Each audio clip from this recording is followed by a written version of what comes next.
এই নারীটি খুব চতুরতার সঙ্গে লকারের ভেতরে একটি হিটার চালু করে রাখে, তারপর দ্রুত সেটি বন্ধ করে দেয়। লকারের ভেতরের তাপমাত্রা ধীরে ধীরে বাড়তে থাকে। এরপর সে ভান করে বলে যে বাচ্চাটার দুধ দরকার। সে ব্যাংক ম্যানেজারের কাছে বোতল খুলতে সাহায্য চায়। আসলে বোতলের ওপরে বিশেষ ধরনের কেমিক্যাল লাগানো ছিল।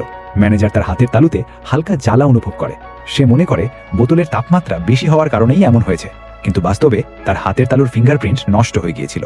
নারীটি আর ম্যানেজার ভল্ট থেকে বেরিয়ে যায়। তখনই ভল্টের বায়োডিটেক্টর সক্রিয় হয়ে ওঠে। 36 ডিগ্রির থার্মোস্ট্যাট অ্যালার্ম বাজতে শুরু করে। সিকিউরিটি গার্ডের মনে হয় ভল্টের ভেতরে কেউ রয়েছে। এই সময় মাইক ছাদ থেকে লাফ দিয়ে নিচে নামে এবং চুপচাপ সার্ভিলেন্স রুমের দেওয়ালে একটি জ্যামার লাগিয়ে দেয়। তার সঙ্গে সঙ্গে মডেলিং সফটওয়্যারের সাহায্যে একটি শিশুর 3D মডেল তৈরি করে। তারপর জ্যামারের মাধ্যমে ভল্টের নজরদারি স্ক্রিনে শিশুটির হামাগুড়ি দেওয়ার ফুটেজ জুড়ে দেয়। গার্ড দেখে যে ভল্টের ভেতর একটি শিশু আছে। লিসাও বলে যে তার শিশু হারিয়ে গেছে।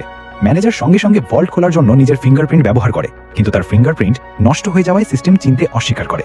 দরজা খুলে না। ম্যানেজার তৎক্ষণাৎ সিকিউরিটি কর্মীদের ডিমোলিশন এক্সপার্ট ডাকতে বলে, কিন্তু এল্যান জ্যামারের সাহায্যে তাদের কল ইন্টারসেপ্ট করে ফেলে। চোরেরা নিজেদের ডিমোলিশন এক্সপার্ট হিসেবে ছদ্মবেশ ধারণ করে। তারা বিস্ফোরক নিয়ে ব্যাংকে প্রবেশ করে। সিকিউরিটি সঙ্গে ব্যাংকের সব লোককে বাইরে বের করে দেয়।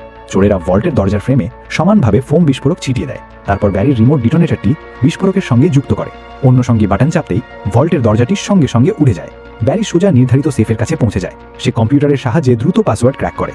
সেফ খুলতেই ভেতর থেকে $100 মিলিয়ন মূল্যের একটি ডেটা কার্ড বেরিয়ে আসে। শেষ পর্যন্ত তারা সেই কার্ড নিয়ে সফলভাবে পালিয়ে যায়।